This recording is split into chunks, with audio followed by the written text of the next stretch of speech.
बेबीको मामुहरूले आफ्नो बच्चा अर्को क्लासमा गएपछि त्यो किताब कापी के गर्नुहुन्छ? मैले त मेरो बाबुको है पिजी क्लासमा त उसले फर्स्टचोटि लेखेको अक्षरहरू फर्स्ट टाइम लेखेको क ख ग घ एबिसिडी यति प्यारो लाग्यो कि त्यो मैले फाल्नै सकेन। सबै पेपरहरू छ मसँग, ड्रइङहरू छ, किताब सबै कुरा छ पिजी क्लासको हैन।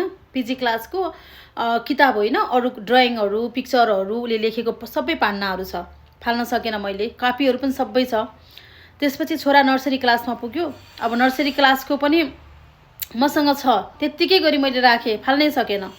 छोरा एलकेजी क्लासमा गयो, अलिअलि रिलेटेड पनि हुने, अनि फेरि त्यो पनि मसँग थियो है। अब छोरा युकेजी पुग्यो, त्यो पनि छ।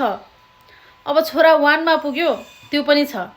अब यति केही गरी अरू बच्चाहरूलाई यो किताब कापी काम लाग्थ्यो भने दिन पनि दिन्थे होला। तर आजभोलिको बच्चाहरूलाई चाहिँ आफ्नो स्कुलको आफ्नै किताब हुने, अथवा उनीहरूले त्यो किताबमै केरिएर आफ्नो त्यो फिल इन द ब्ल्याङ्क्सहरू लगायत जोडा मिलाऊ अथवा म्याक्सिमम कुराहरू किताबमा उनीहरूले सल्भ गरिसकेको हुने। हामीले त्यो किताब दिएर नि काम छैन, उनीहरूले नयाँ किन्नै पर्ने। अनि त्यो भएको भएर अब 1 क्लासको किताब कापी पनि मसँग भयो। हुँदा हुँदा यति धेरै भइसक्यो कि अब त मेरो पुरै र्याक भरिसक्यो। अब म यो के गर्ने होला? यो सबै छ, पान्नादेखि लिएर सबै किताब कापी छ है। अब कति माया मान्नु, मैले अब फाल्नै पर्ने हुन्छ। हजुरहरूले के गर्नुहुन्छ? पुरानो कापी कलमहरू मलाई भनिदिनु न है, अनि म पनि त्यही गर्छु। हेर्नु न, यो भित्र पनि छ सबै किताब कापी पनि छ, सबै छ। मैले सबै उसले लेखेको सिकेका कुराहरू फाल्नै नसकेर राख्दा राख्दा यति भयो। अब त यो अड्दा पनि अड्दैन, मेरो सोयलको यो कपबोर्डमा यो अड्दा पनि अड्दैन। अब मलाई भनिदिनु त हजुरहरूले के गर्नुहुन्छ? म त हेर्नु न, यो सानोमा मेरो छोराले कति क्युटली लेखेको कुराहरू, नर्सरीको रहेछ यो।